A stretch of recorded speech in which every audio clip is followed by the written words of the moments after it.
Welcome to the Monopoly Report. The Monopoly Report is dedicated to chronicling and analyzing the impact of antitrust and other regulations on the global advertising economy. If you are new to the Monopoly Report, you can subscribe to our weekly newsletter at monopoly-report.com, and you can check out all of the Monopoly Report podcasts at monopolyreportpod.com. I'm Alan Chapell. This week, my guest is Cory Doctorow. Cory is a blogger, activist, journalist, and science fiction author who served as the co-editor of Boing Boing and worked for a number of years with the Electronic Frontier Foundation. He's written a bunch of books, but today we'll mostly be talking about his latest book entitled Enshittification: Why Everything Suddenly Got Worse and What to Do About It. I love the term enshittification, both because it just aptly describes much of the digital world today, but also because the term is just so universal. You can use enshittification to describe something to your favorite uncle who isn't super sophisticated when it comes to tech, and he'll know instantly what you mean. Anyone familiar with Cory's work may know that he's been critical of the ad tech space. Also, Cory has a lot of insights and is great at connecting the dots and drawing lines through complex issues. I'm hoping I can get Cory to opine a bit on the ad space generally, on the implications of the use of consent in privacy and data protection law, and maybe we can get him to talk to some of the challenges around enforcement of privacy laws. So let's get to it. Hey, Cory, thanks for coming on my pod. How are you? I'm well, thank you. Thank you for having me on. So where are you in the book tour right now? Are you still early days? I think I'm on city 9 of 31. Oh, my goodness. So technically early, although I've been on the road quite a lot. Yeah. Is there a various stages of the tour where it's like you start out super enthusiastic and then gradually it just becomes a little bit more challenging? I mean, obviously there's like the physical toll of just sort of missing meals and sleep and spending a lot of time on airplanes and getting your government genital massage once a day from the TSA and so on. But when the book is doing well, energy follows, and this book sold through 4 printings in the first 3 days. And it's an international bestseller, and it just came out in the UK, and the day after it launched, their whole print run was gone, and they had to order a new one. So it's doing really well, and there's lots of stuff I haven't been able to announce yet, but some big sort of annual book prizes that are shortlisting it, and so I'm full of beans. Like it's pretty easy to kind of get out of bed and do the thing every day when that's how it's going. Right. Well, I was supposed to be at your interview with Lena Khan in Brooklyn. I live in New York. Unfortunately, I wasn't able to make it at a childcare issue, but I will say I'm checking out the video. A lot of energy in the room. Yeah, Very that cool. was a stellar event. That was, I think, the second maybe event of the tour. There were some pre-tour events as well. I have a visiting professorship up at Cornell.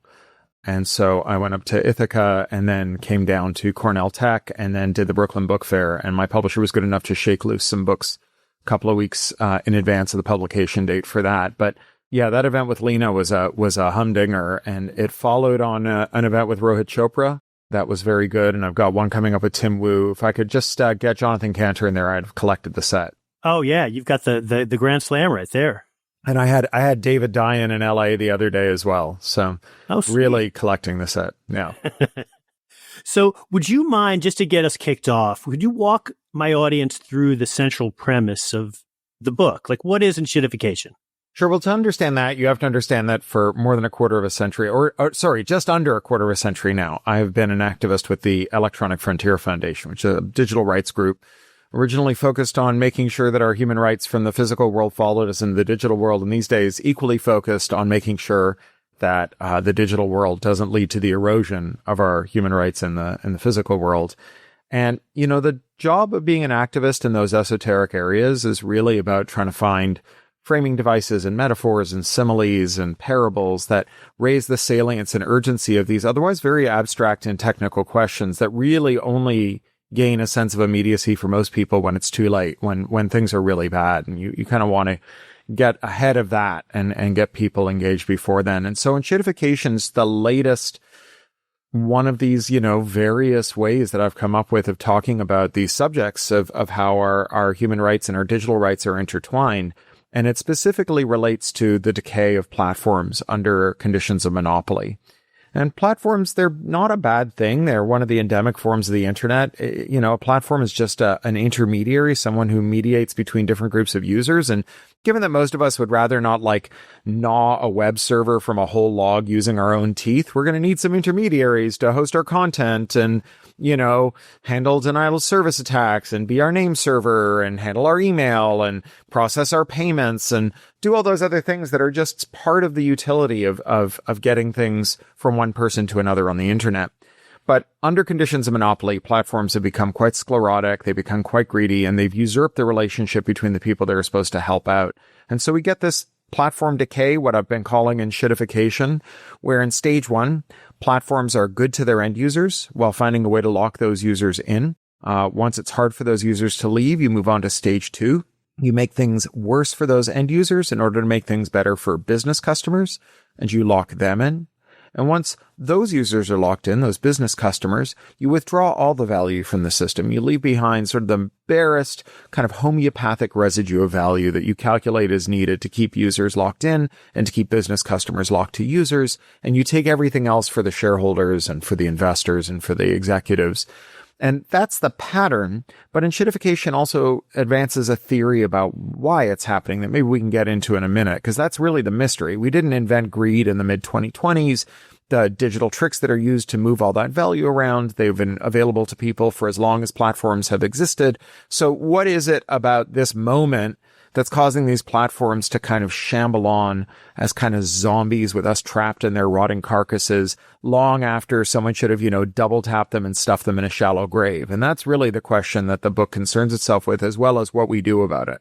Well, it is such a fantastic term because it's one of those, it's great that there's now a defined term to describe a very complex set of variables, but it also works sort of outside of that. I mean, I made a reference like a year and a half ago to maybe a year ago to a group of friends about Clear and how, going through the airport, Clear is exactly one Arby's ad away from complete enshittification.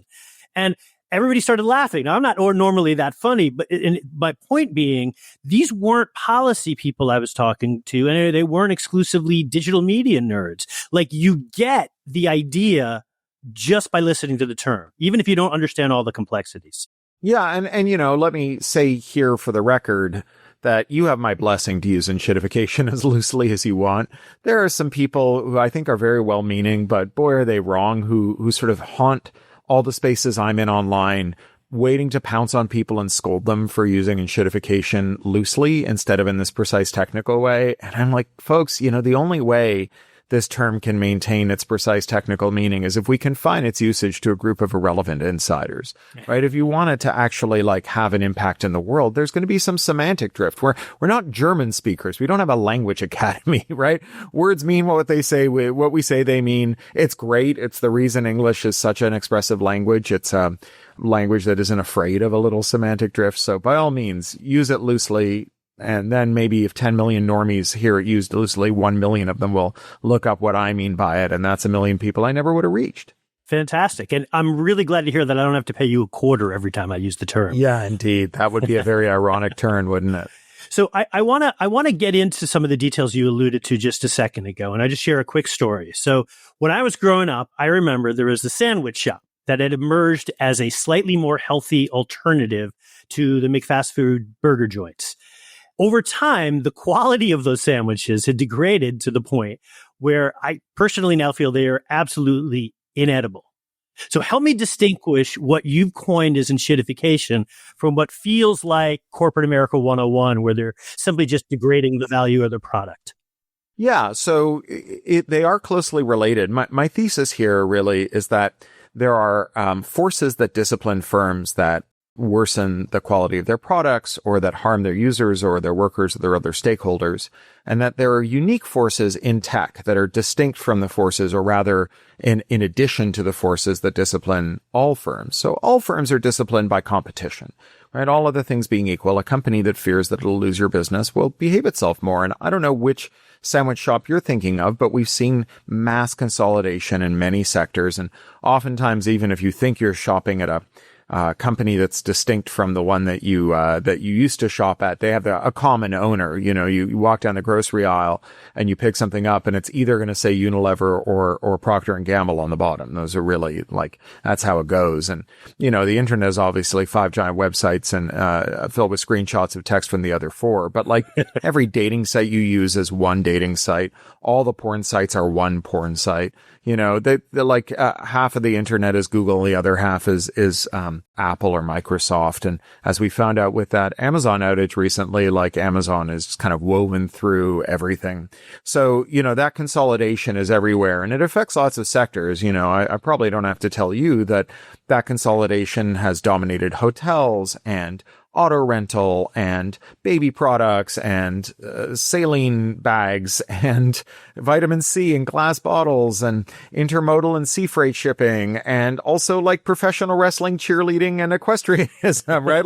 Wherever you look, it looks like this, right? And so certainly tech has had the same issues. Likewise, there's another form of discipline that tech shares with other sectors, and that's regulation. Regulation is the discipline of governments, while competition is the discipline of markets. And, regulators basically become ineffectual when you don't have market competition, because when firms dwindle to a kind of cartel, it's very easy for them to figure out what they're going to demand of their regulators. And not only that, because they're not, distracted with what Peter Thiel calls wasteful competition, they got a lot of money. They're dividing up the market like the Pope dividing up the New World. You have Google bribing Apple to the tune of $20+ billion a year not to make competing search engines. So they're not competing in direct lines of business. They're not eroding one another's margins, and they can both walk away with a very hefty profit, and they can mobilize that profit in service of getting what they want. We see that across the board too, whether that's the petrochemical industry creating Cancer Alley by capturing the EPA, or whether it's the fact that, we haven't had a new Congressional Consumer Privacy Act in this country since 1988, when Ronald Reagan banned video store clerks from disclosing your VHS rental habits. Yeah, so that one's still haunting us today. Oh, it really is. Regulatory capture just follows consolidation like night follows day. And so if you want to discipline firms with governments, you have to also discipline them with markets. One of the things I tell my libertarian friends is, even if you think that the only thing the government should do is enforce contracts, they're still going to have to be more powerful than the entities whose contracts they're enforcing. The ref has to be able to boss the players around. Otherwise, they're going to get chased off the field. And so, the smallest government you can have is determined by the largest corporation you're willing to tolerate. And we tolerate some very large corporations. Yeah. What comes to mind is the battle between Google and the CMA around the privacy sandbox and third-party cookie deprecation. Because what I've been told is that the CMA went back to Google and said, hey, I know you're probably not doing that sandbox thing, but we'd like to renew the commitments. And it landed on Sundar's desk, and he said, no friggin' way. And the CMA backed down, and now the case file is closed. So if you ever need a really good example of who's in charge with respect to that process, sure, you don't have far to look. And the CMA, that's the UK Competition and Markets Authority. And we should note Correct. that in January, they fired Marcus Bokerank, who is the long-standing head of the CMA, who did some very good work there, and replaced him with a guy called Doug Gurr, who one of his most recent jobs was running Amazon UK. So, you could not ask for an example of regulatory capture as stark as that. And so, this is a problem across many sectors, but it's also present in tech. But tech had other forces that disciplined it. And those forces have also been eroded. So one is the uniquely composed tech workforce, which until pretty recently was a very powerful workforce despite not being unionized, right? The union density in tech couldn't be detected with a microscope. But because they were so scarce and because they were so productive, the National Bureau of Economic Research estimated that the average tech worker was adding $1 million a year to their boss's bottom line, right? So this is why you got the whimsical campus with the free kombucha and the massages and the surgeon who'll freeze your eggs so you can work through your fertile years. It's not because they like you, right? It's because they want to wring a lot of work out of you, and they don't want you walking across the street and getting a job with a guy over there who would very much like to make the $1 million that you're about to bring to your boss's bottom line. And so we had a lot of tech workers who were what I call Tron-pilled. They wanted to fight for the user. A lot of them had a journey into the field that started with having their lives absolutely expanded and improved by access to technology and communities and work and so on. And they wanted to share that benefit. They became evangelists for that benefit. And they really wanted to distribute it among people who they saw as in their charge, the users. And so when their bosses said, hey, you need to now enshittify that thing that I convinced you to miss your mother's funeral to ship on time, that sense of moral injury that they felt, it didn't have to stop with them. They didn't have to just swallow it. They could express it and say, go to hell. I'm going across the street and getting another job with a guy there, and there's no one you can hire to replace me. And so tech workers really did exert a lot of discipline on these tech bosses, whose impulses are no different from the impulses of anyone else in capitalism, right? To sell things for the highest possible price, to make them at the lowest possible price, to hoard as much value for the firm. You know, the Platonic ideal is the thing that costs infinity dollars, but that you pay your workers $0 to make. And, you know, the problem with that, of course, is that no one's going to buy it, right? And no one's going to work for you. And so you got to take a compromise, and how much you compromise is determined by policy. And so, you know, tech workers, as they lost their power, as supply caught up with demand, as we had 500,000 tech layoffs in the last 3 years in U.S. tech, they just lost the ability to fight with their bosses. And then the final force that is unique to tech, and it's really unique to tech, and it's one of my favorites, is something called interoperability. And interoperability, it's just kind of the idea that, like, you can wear anyone's laces in your shoes.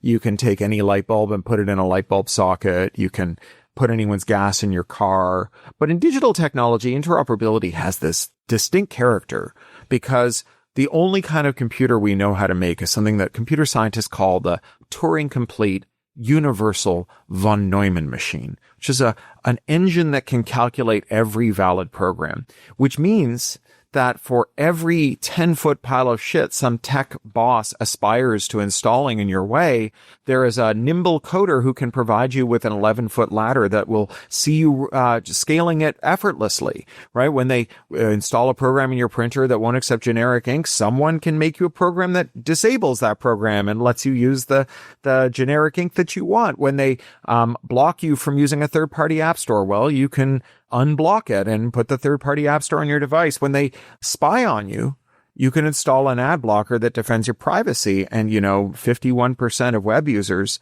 have installed that ad blocker. And it means that as a tech boss, when you contemplate increasing the ad load on a web page, making the ads more invasive, more obnoxious, you have to grapple with the possibility that some fraction of your users will be so teed off by this that they will go and type into a search engine, how do I install an ad blocker? And when they do that, you lose them forever, because no one goes back to the search engine and types, how do I start seeing ads again? And so the revenue from those users goes to zero forever. But we're at the tail end of 20 years of monotonic expansion of IP law that through various means has made it illegal to do that kind of work, to reverse engineer, to scrape, to make alt clients, to do all those things that are really part of a long and honorable tradition. They are, as they would say in a George Lucas movie, an elegant weapon from a more civilized age.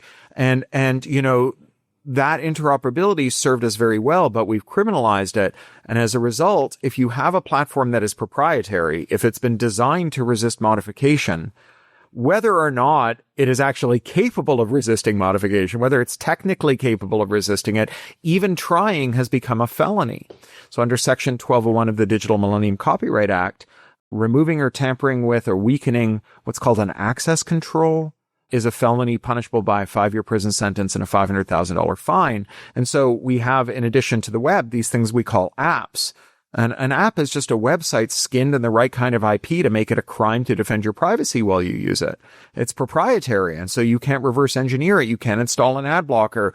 Go nuts with the number of ads and how invasive they are. And this is why companies are so horny to get you to use their ads and not their websites. You know, there's a company called Chamberlain that makes garage door openers. And it doesn't really matter which kind of garage door opener you have in your garage. It's a Chamberlain. They bought all their competitors. And those garage door openers, they all used to support something called HomeKit, which is just a standard way of sending instructions to home automation systems, smart light bulbs, garage door openers, you know, all manner of things, smart speakers, thermostats, whatever. And after Chamberlain had consolidated the sector, they turned off HomeKit support. So now you have to use their app to open your garage door. And they put 7 ads on the screen that you have to go to open your garage door, right? So it's just like the kind of canonical example of how these different things, monopoly, regulatory failures, IP capture, weak labor force, how they all come together to produce this moment where suddenly you've got to look at 7 ads to open your goddamn garage door. Well, okay, so I want to take a half step back and maybe get at what you just talked about. So what's the biggest problem here? And I fear that the answer is going to be all of them. But is it the lack of a comprehensive privacy law or enforcement of existing privacy laws? Is it the perversion of existing competition law? Is it the DMCA? Is it Section 230? If we're looking for something to really come after as the focal point upon which everything is built, is there one?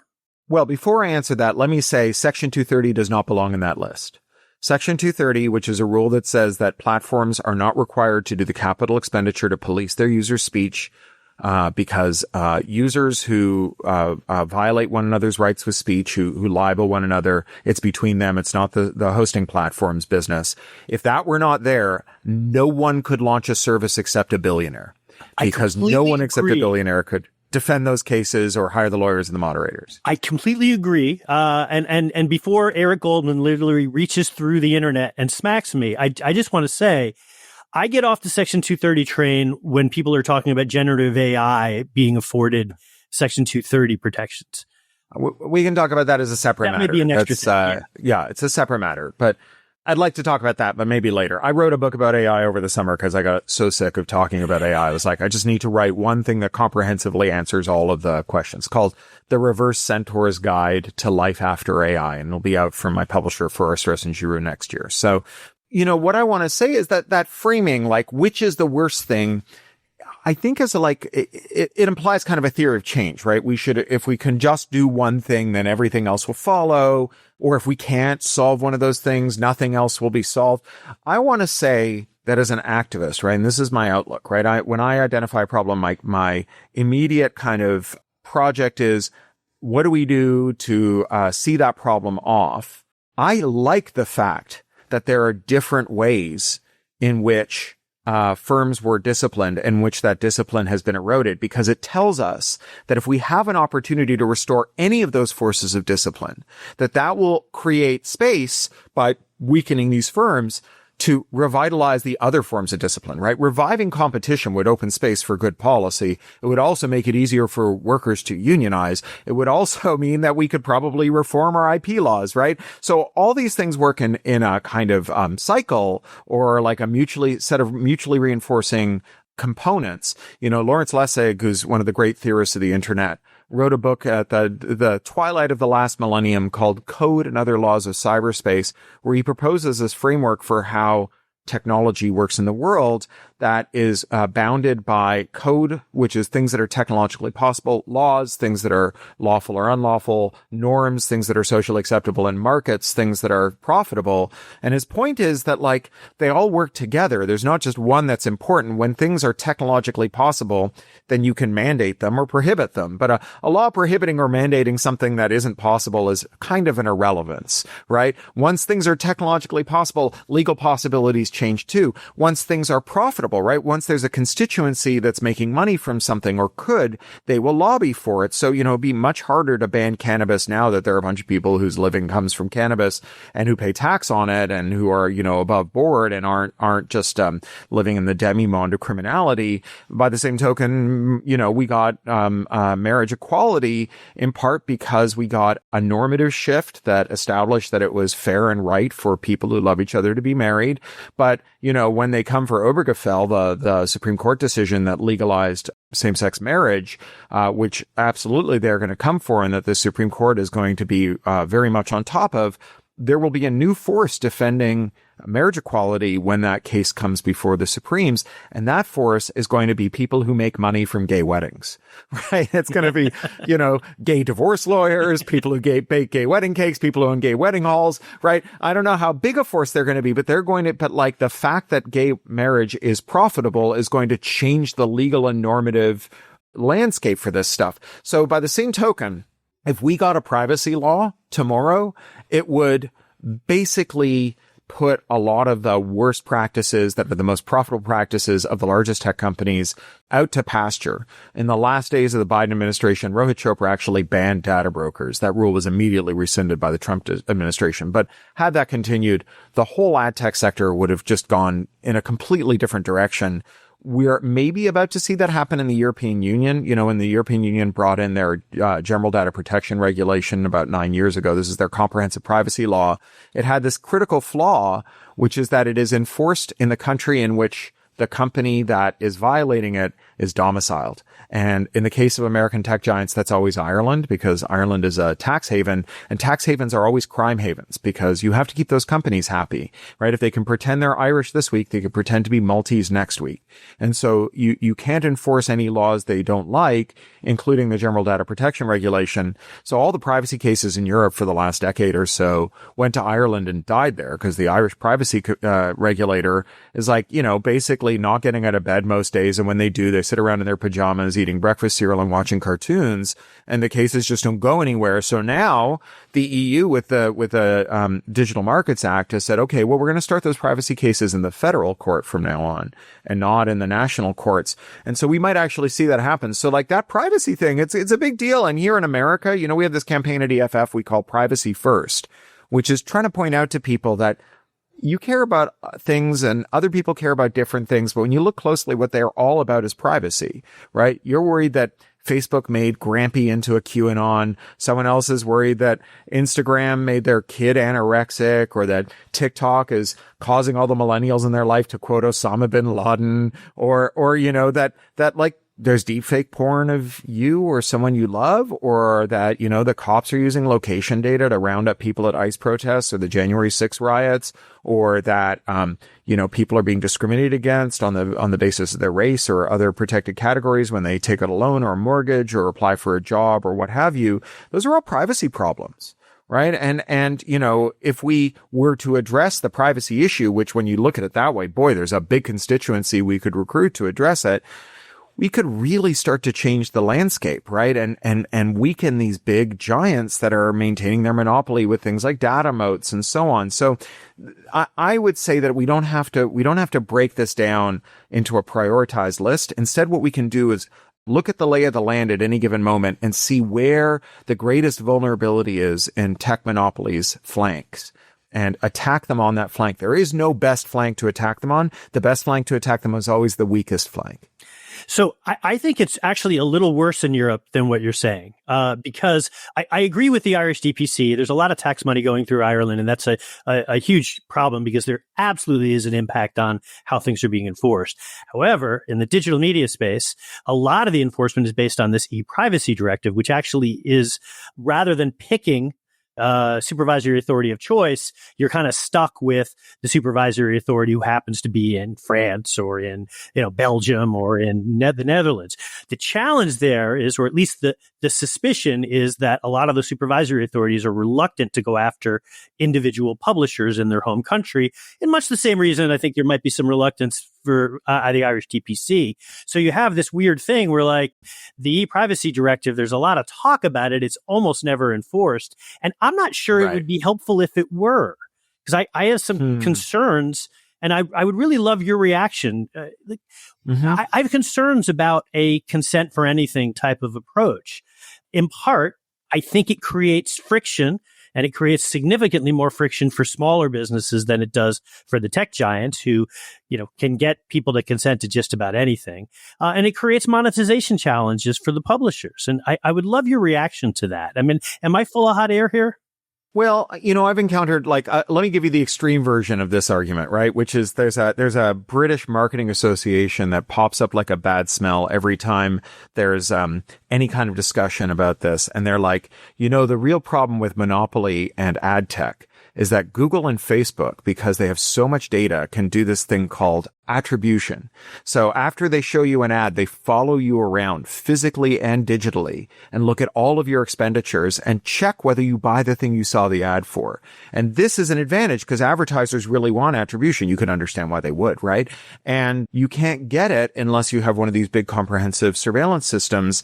And so the Advertising Industry Association says what we need is for the British government to assign every Briton a permanent advertising tracking identifier at birth so that we can level the playing field, right? We can have like democratized competition and human rights abuses at scale, right? And that's kind of the extreme version. When you put it that way, it's very obvious. So let me tell you, I'm one of the co-owners, and for 19 years, I was one of the co-editors of a website called Boing Boing. It was one of the very big successful blogs on the internet. And we had, 9 million readers a month. And we, at the start, we weren't doing programmatic advertising. We had an ad sales force. And I think they still do to a certain extent. I'm not really involved in the business anymore. But, our ad sales force would go out and they'd get these advertisers who'd come in.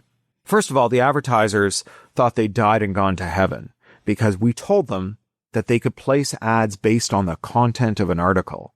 And they're like, really? Like, I don't just have to buy page 3 and hope that the article next to it is not about like someone who's been dismembered by a serial killer? Like, I can only run ads against things relevant to my product. You write about shoes and I can buy an ad next to it. Holy moly. Like, I am the Louis Pasteur of advertising. We have come to the promised land, right? So they were really excited about that. But what they really wanted more than anything was pop-up ads. And not the wimpy, denatured pop-up ad that we see today, right? I'm not talking about a CSS rectangle drawn inside the window. I'm talking about a whole fucking browser window that would spawn and then maybe shrink down to 1 pixel square and run away from your cursor when you chased it with the mouse and autoplay audio, right? And we would say to them, hey, our users don't like these. And they would say, yeah, that sounds like a you problem. Because, we're the ones with the money, right? And then we went to them and they were like, and there is like no universe in which we are going to buy anything except a pop-up ad. Like, you must be crazy if you think we're going to buy anything except a pop-up ad. Users can't ignore the pop-up ad. They can ignore an ad on their screen that scrolls down. They can't ignore the pop-up ad. We're going to show them pop-up ads. It's that or nothing. And then one day, 2 browsers, Opera and Mozilla, a precursor to Firefox, started shipping browsers with pop-ups on by default. We had a very techie user base. They installed those browsers, installed them right away. We showed the advertisers our server logs and we said, we'll show the pop-up ads. You're the boss, right? But like 99% of our users aren't going to see them. And they're like, oh yeah, no, we'll just show a different kind of ad. That's fine. Right? So right now you have this thought, oh, well, our path to monetization is through surveillance advertising. And there is no way publishers could thrive if they didn't have surveillance advertising. And how would they locate their audience and sell their products and blah, blah, blah, blah, blah. Right? Meanwhile, like 10 seconds ago in the history of advertising, content-based advertising was the promised land. And now it's like such an also-ran, like, oh, we'll just place your ads based on the content of the article instead of things we've inferred about the user. They're like, oh, why would we ever get that? I promise you, right? They say they want best brandy, but they'll settle for small beer, right? If the only thing on the market is context ads, they will be very happy to have context ads. Except Boing Boing is not competing with some other blog. Boing Boing is competing for advertisers with Facebook and with Google. That's why it needs to be a law that bans it everywhere. So, no, fair enough. And I've had Tobias Juden on the pod. He's a representative from Datatilsynet and the Norway's Data Protection Authority. And he just kind of let me share that Norway is considering a ban of behavioral advertising. And from my perspective, great. I honestly hope they do that. Now, I hope that there's some protection for publishers weaved in there while they run that test. But from my perspective, I would like to see what would happen if, I don't know, in one place, you ban behavioral advertising altogether. In another place, you try something where like purpose limitation and retention and data minimization were, ruled the roost. And I could see you're frowning and you do not like that idea. Yeah, I don't like it. Why? You know why? It's not administrable. Right? The only way to find out whether there is purpose limitation, whether there is data minimization, is to do like periodic colonoscopies on the servers of giant companies whose infrastructure is purpose-built and understood by no one except their own engineers, right? Like you need a compliance regime that is within the realm of a regulator, and a flat prohibition on behavioral ads gets you there. The other thing that we have to remember is that, we can get around some of the wheezes that companies use, like essential purpose, or saying wearing you down with dark patterns, which is kind of this grandiose term for just tricking people, or like these really penny ante frauds. It's like, no, it's a dark pattern. I'm a wizard, right? Like, it's not a dark pattern. You move the buy that box. That wasn't our term. That was like Alina Khan and I know, but it came out of these UX people, yeah, right? Who are like, look at what I've done. I've invented this incredible, like, where Rasputin and Mesmer failed, I have succeeded. I can bypass your critical faculties. Like, dude, you took the buy box and you swapped it with the cancel box. And so people who think they're canceling are buying, right? This does not make you a wizard, right? Like, it just makes you like someone doing the cup and balls with fast hands, right? Computers have got faster hands than like people do, right? It's a simple, crude trick. It's just done quickly, right? So that's I don't like the term dark pattern, but like, Governor Newsom just signed this bill that allows you to programmatically signal that you want to opt out of behavioral advertising, right? And like, that's the real problem. That's what Google does. They just hit you over and over again with the, like, are you really sure? Like, how sure are you? Like, I think maybe you're not as sure as you thought you were, right? And eventually, like, they swap the cancel and the okay button enough times that you just like, you fat finger it, and you end up like opting into tracking, and then they never show you the are you sure you still want to be tracked dialogue, right? The are you sure you don't want to be tracked dialogue, you have to click 100 times a day, but the like, would you like to continue to be spied on from asshole to appetite button does not exist, right? And so like, if you just like, if the browser out of the box, the way it comes with a pop-up blocker comes with the don't spy on me signal, and then companies are required to respond to it, you're not going to get that differential where like Google and Facebook know everything about you, and no one else can find anything else about you. Well, and to that point, I'm actually supportive of, I like that idea. Just as somebody who's of the ad space, I am wildly uncomfortable with the fact that we don't even have a viable choice mechanism. A lot of them are based in cookies, or they're based in maids, and they're based in data points that just don't persist. So to have something that does persist, to me, is really intriguing. The thing that I would like to see, and a couple of the states have done this, I think Connecticut has maybe 2 or 3 others, some anti-preferencing measures so that Apple and Google, or even Brave, can't use that signal as a way to preference their own advertising products. Sure. If we get that, I think then I think we've made the world, well, an inch better.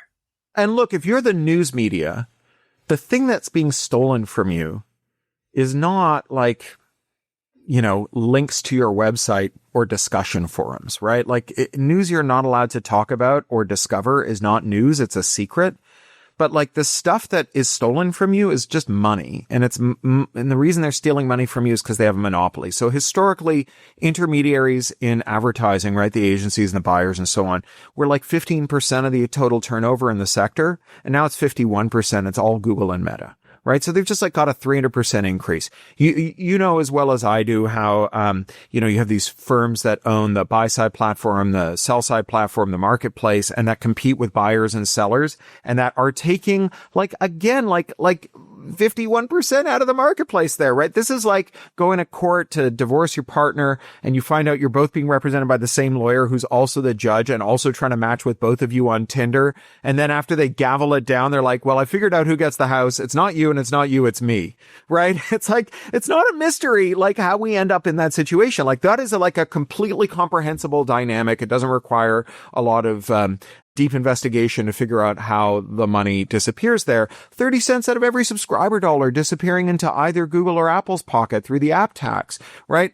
The fact that if you have subscribers on social media, your posts won't be shown to them even though they ask to see them unless you pay to boost them, right? Like, these are all measures where if states want to intervene to protect publishers, these are things that put money into publishers' pockets. And unlike things like link taxes and so on, do not make publishers who we hope are going to be watchdogging these tech platforms into business partners with the platforms. When Canada, I'm like all the best Americans, I am Canadian. When Canada brought in its link tax, the Torstar, which is owns the Toronto Star, they dropped their long-running investigative series Defanging Big Tech and became business partners with Google. Now, maybe that was a coincidence, but it's a hell of a coincidence, and they certainly haven't revived it since. So, I think just like it's impossible to get someone to understand something when their paycheck depends on them not understanding it, it's impossible to get a editorial board to approve investigative journalism when their dividend depends on them not investigating that stuff too heavily. So I just think that having been a publisher, having worked in advertising, I was an ad copywriter a million years ago. I think that advertisers are pretty creative. They can figure out how to do this stuff, and that we do not need to sacrifice privacy to have an ad market. We had advertising for a zillion years before we had surveillance. Yeah, and there's too many opacities in the whole supply chain there. And it's actually, if anything, getting worse. I mean, there's been at least a little bit of pushback now around this whole privacy enhancing technologies. And yes, if you're not watching this, I'm using air quotes, because there's a trade-off there.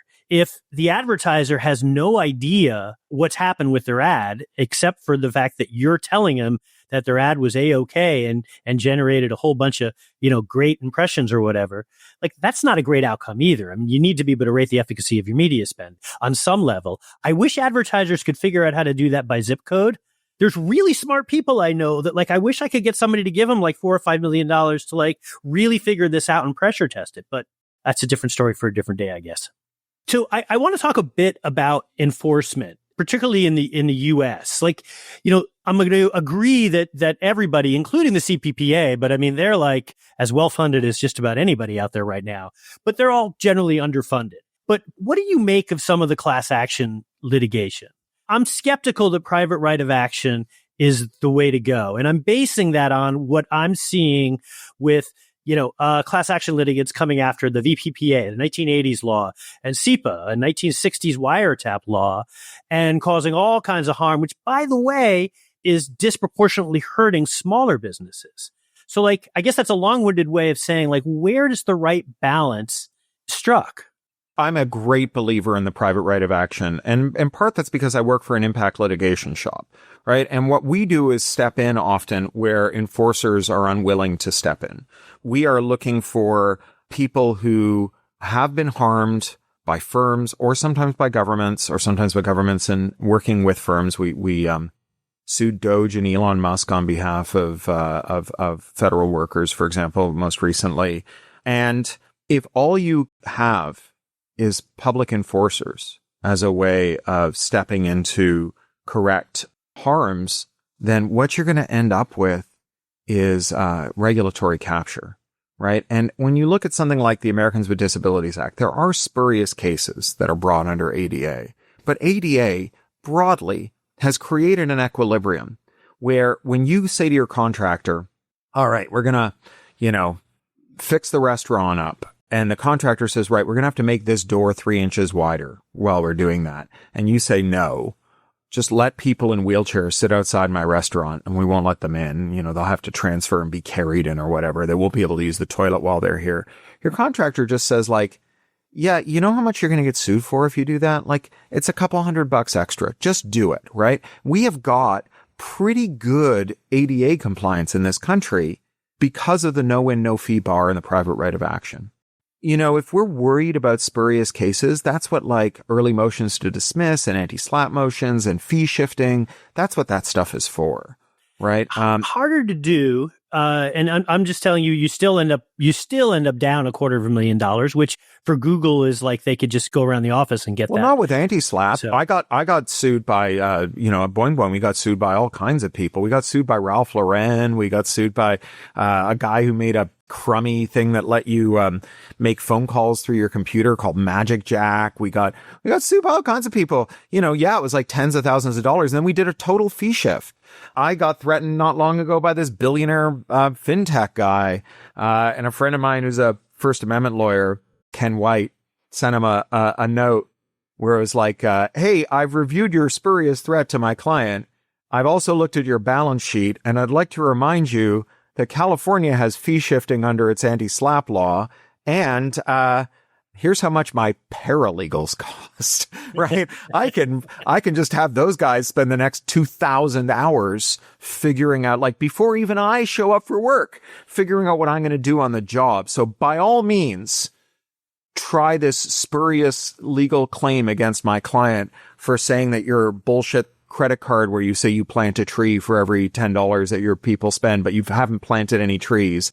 And you just like are, greenwashing your dumb fintech startup. By all means, go ahead and bring the suit against my client. I relish the opportunity to put a new wing on my house, right? So that's what anti-SLAPP gets you. Okay. So I think I actually agree with you regarding private right of action when there's a tangible harm. And some of the things you cited, chasing somebody because they happen to go to an abortion clinic and then arresting them. Absolutely. Stalking people. And you're seeing more and more examples of even the use of not just precise location, but even some public data to stalk public figures. Absolutely.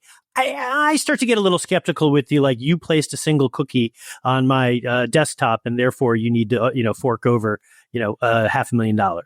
Yeah, but it's not that, right? It's you collected data that is eventually going to breach, right? We can't predict the harms in advance, right? The NHS says, okay, well, we're going to do an anonymized data set release where we're going to release prescribing data for hospitals with numeric identifiers in place of the names of the patients so that we can have a big data set that researchers can use to correlate, prescribing patterns and health outcomes and so on. And then someone leaks a database of taxi rides.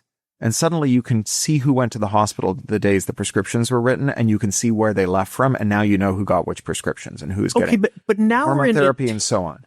But now we're in a tangible harm, and I'm with you. No, because you want to punish people before they collect the data. So data that you collect might leak, data that you retain will leak. It's like saying, oh, well, all I did was warehouse the plutonium in my basement. It didn't leak yet. Okay, but I'm talking about a retailer who sells stationery paper and just happens to feel like they need to link to Meta because otherwise their ad spend goes up by 20%. And I just don't know that's the same thing as the health stuff you're talking about.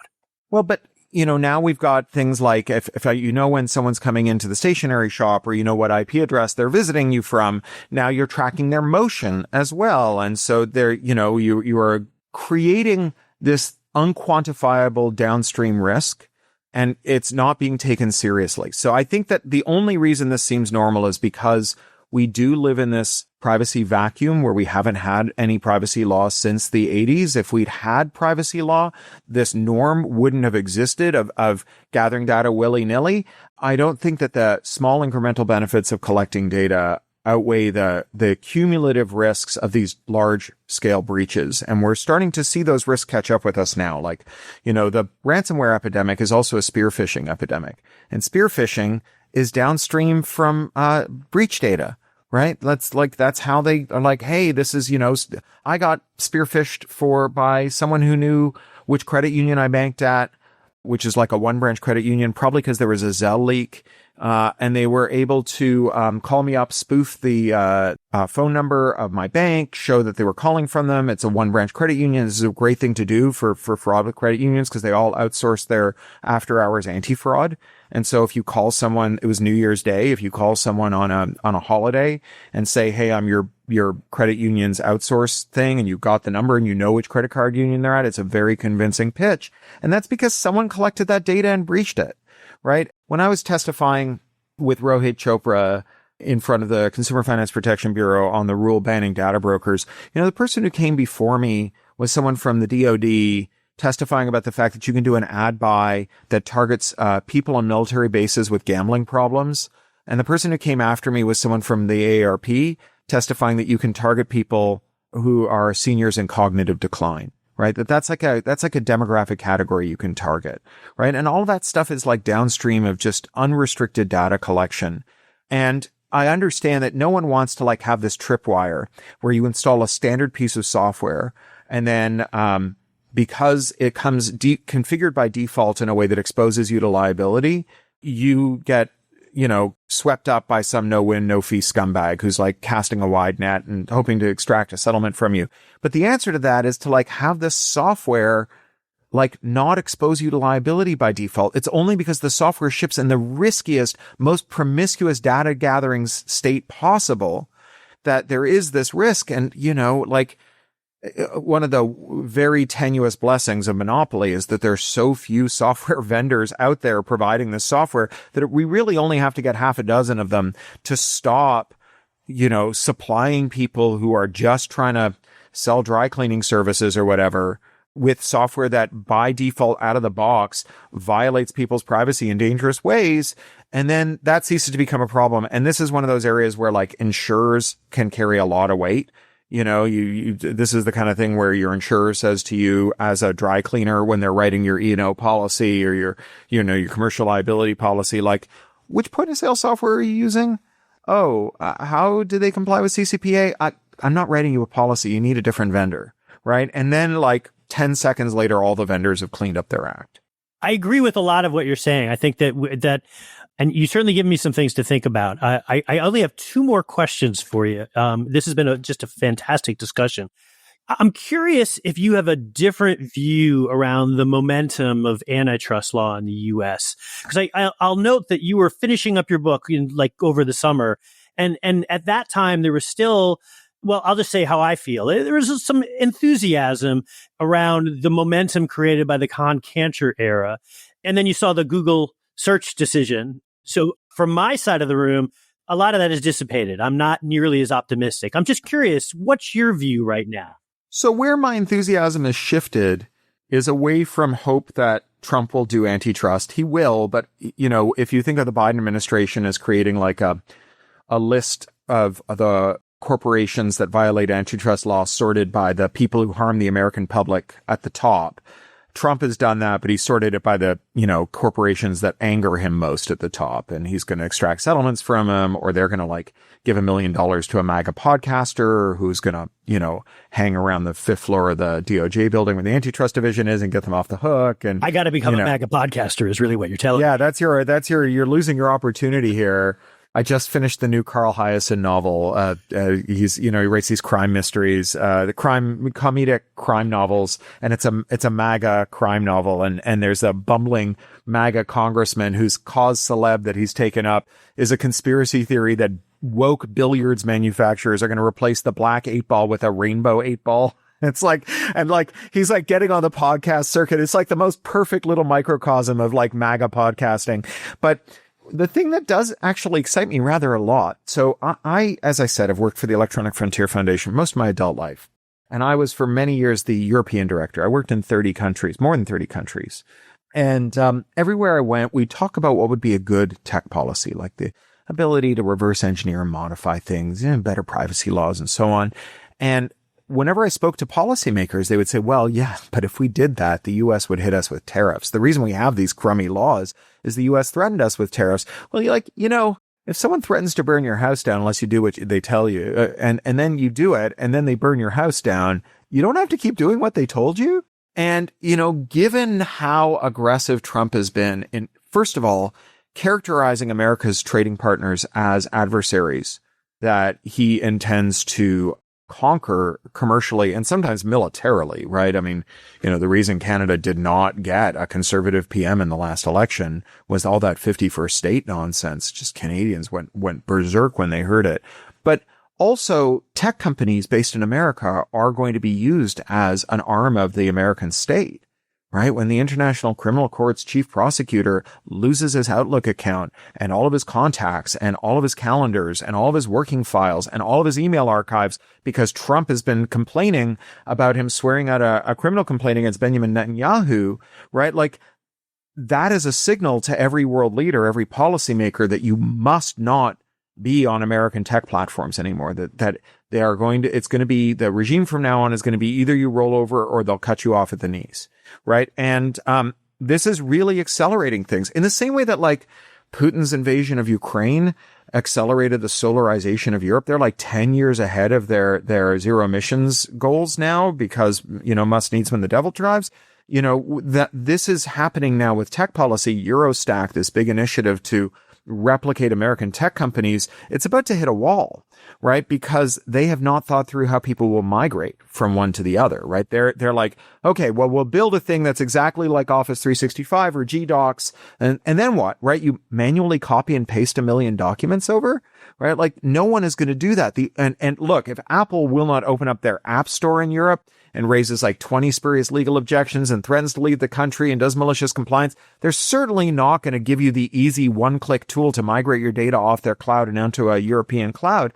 And so we're going to have to use reverse engineering. We're going to have headless PCs running iPhone emulators that pretend to be you and scrape your data. We're going to have other kinds of scrapers, all clients, all that stuff. And to get there, we're going to have to abolish Article 6 of the Copyright Directive, the equivalent of the DMCA.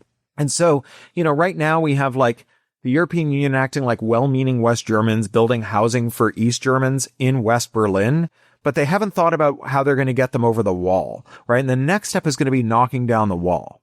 When life gives you SARS, you make sarsaparilla. Like we are like in this like circumstance that I wouldn't have wished on anyone, but like the only thing worse than living under this kind of terrifying moment of Trumpism would be to not salvage this geopolitical dividend that he's produced for us. As someone who's been adverse to the U.S. Trade Representative for 25 years and has watched with grudging admiration as they whipped the entire world into a policy framework that parochially benefited American tech companies at the expense of tech companies all over the world and also the people all over the world, watching Donald Trump like hamstring the U.S. trade rep and just do like an unscheduled rapid midair disassembly of the international system of trade that was so beneficial to America. It's actually quite amazing to watch. I'm kind of excited about it. So I don't have a lot of hope for the U.S. right now, but I do think that if Canada gets into the business of, jailbreaking phones and printers and cars and ventilators and tractors and making alternative firmware for them and ad blockers and privacy blockers, all this other stuff for them, that, Americans are going to be able to buy them, right? Anyone with a payment method and an internet connection is going to be able to lay hands on this. And so, today we source the reasonably priced pharmaceuticals that our government won't rein in from our Canadian neighbors. But tomorrow it might be the tools of technological liberation. And if it's not Canada, it might be Mexico. If it's not Mexico, it might be the EU. And if it's not EU, it might be like Ghana, because there are so many places in the world that could be providing these services, All right. So you pointed to a silver lining. What's the solution to this? Like what needs to happen in order for enshittification to be defeated? There's probably a better way to say that, but we'll go with that.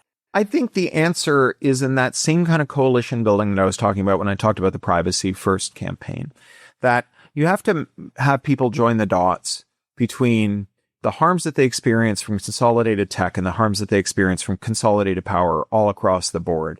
And that includes things like electoral harms and ineffectual regulators and all of the things that arise from that. And, privacy but also like xenophobia and the inaction on the climate and so on. These are all like downstream of the inability to make good policy when very rich people don't want that good policy to be made. And when they're just so scorchingly rich that, there's no hope of using public power to counter them. My friend James Boyle, I quote him in the book. He talks about how before the word ecology entered our lexicon, people didn't know that they were on the same side. It wasn't clear that if you cared about owls and I cared about the ozone layer, we cared about the same thing, that the destiny of nocturnal avians is not readily connectable to the gaseous composition of the upper atmosphere, but that the term ecology can weld these different ideas together into a movement, into a coherent force. I think that defeating enshittification, the shortest path to it is building out that much broader base, not people who all come to work on enshittification, but people who march side by side. Just like, my issue might be the ozone layer and your issue might be owls, but when you need a hand, I'll lend it to you because we're both ecologists. Maybe you're working on labor issues. Maybe you're working on privacy. Maybe you're working on antitrust. Maybe you're working on other really important issues, but we'll have each other's back because we'll understand that we're working on the same thing. We're working on solidarity and pluralism. I feel like I've been waiting for some flavor of that coalition to emerge within the U.S. 50 years. We seem to have regressed, but here's hoping. I agree. I mean, look, down east in Canada, there's a joke whose punchline is, if you wanted to get there, I wouldn't start from here. The fact that like we don't know how we get there in America doesn't mean that isn't the place that we need to go. And, you know, the thing that gives me hope right now, in addition to what Trump is doing and how it opens up policy space abroad, is that the surge in antitrust action runs counter to all political science commonplaces. Right. The big empirical studies on political outcomes say that, you know, when billionaires don't want something, it really doesn't matter how much the rest of us want it. It just won't happen. But antitrust is the exception. And I can't overstate how profoundly weird this is in the context of political science orthodoxy. This is like gravity reversing itself, water flowing uphill, pigs flying. And it is a pocket miracle. And I think many of us have just not clocked, because it's so weird and esoteric. We have not clocked how strange it is that a movement that strikes right at the heart of billionaires' power, the ability to consolidate and capture markets, that this has caught fire in the US, but also in Canada. You know, our competition bureau, after years of being comically ineffectual, challenging 3 mergers in its whole history, but succeeding never, is now in possession of some of the most muscular powers that any competition regulator in the world has ever had, and a huge budget, thanks to Justin Trudeau, who's historically been pretty, you know, deferential to corporate power, whipping his caucus to pass a bill in 2024. You know, you mentioned the Competition and Markets Authority. We have the European Union, the Digital Markets Act, the Digital Services Act, Australia, South Korea, Singapore, Japan, but also China, right? The Cyberspace Directive. Like these really big global movements that I don't think anyone has a good explanation for. You know, no one can explain why it is that China and Australia and Canada and the US and the EU all discovered antitrust religion about 7 years ago, right? And I don't know why. It is a big tailwind, and like we should be letting out all the sails. Well, I think part of the challenge here is people thought we were on the goal line, and we were probably closer to the 30-yard line. And the reality is that we have to keep pushing. 1 step forward, 3 steps back. But, you know, Trump thinks that like you fire the referees, that the game ends. But what he doesn't realize is when you fire the referees, you throw out the rule book. And I think that there's going to be a lot of people on the labor side and in other places who are going to be playing that move. Well, Cory, this has been an absolutely fantastic discussion. I really appreciate you coming on. Everybody buy Enshittification. If you're in the ad space, this is a book that you really need to read. All right. Thank you. Cory, thank you so much. That was a great conversation. A few thoughts. First, the whole premise behind the Monopoly Report is to bring on a wide variety of opinions to discuss the inherent problems within digital media. And that includes the opinions of those who view the world differently than me. I'm worried that too many of us get into our comfortable little filter bubbles of perception, but the risk of operating that way is that we just don't make any progress towards solutions, and we don't learn anything new. I'm grateful that Cory was willing to speak with me, and I hope we all learned something. I certainly did. Second, coming at this as a songwriter, I'm kind of obsessed with the term enshittification, as it almost has the feel of a Bob Dylan quip designed to like encapsulate what's happening simultaneously to an entire generation. Cory and I talked a bit about the legal causes around enshittification, and there's no shortage of blame to go around. Whether it's a lack of comprehensive privacy law or the peculiarities of EU data protection law, or the fact that antitrust law seems more designed to protect monopolists than people, or even copyright law, which seems to be wilting under the pressure to move forward at light speed on AI. In the digital media market, I still think competition and antitrust are the linchpin of enshittification. Third, I recognize that Cory and I are on different sides when it comes to tracking and targeting. He noted that data minimization is really difficult to administer and enforce as a standard, which of course makes sense. And I think that Cory is right that, well, at least years ago, publishers used to be just fine with contextual ads.